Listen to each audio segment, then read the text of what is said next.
Goeienaand en welkom by die nuus in Afrikaans op SABC 2.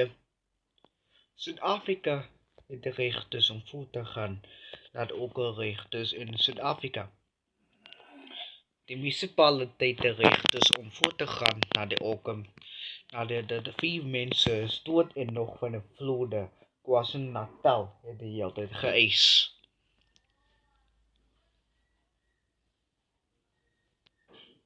En Durban het die geheeltyd bestuurder nou de ook 'n reg dus wat ook 'n so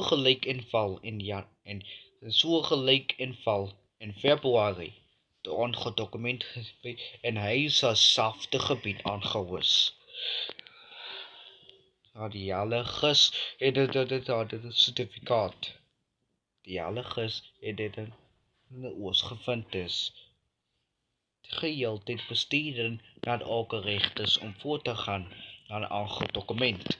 De geheeltyd om Suid-Africans het gewaarsku om so gegaan na die Afrikaanse regtes om voort te gaan.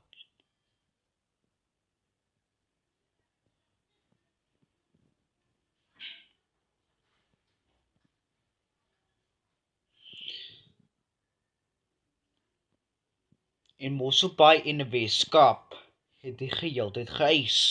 Dit is nou weer de reg dus om voort te gaan.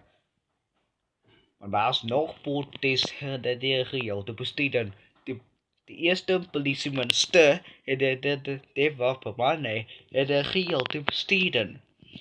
Doch in Suid-Afrika het de geheeltyd bestuurder en van die protes het de geheeltyd van wie van vooraf om te word.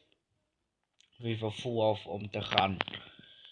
Na die protes het de geheeltyd bestuurder aangedokument het de geheeltyd wys. De DA eerste minister, Nemade Shamanis, het de geheeltyd bestuurder.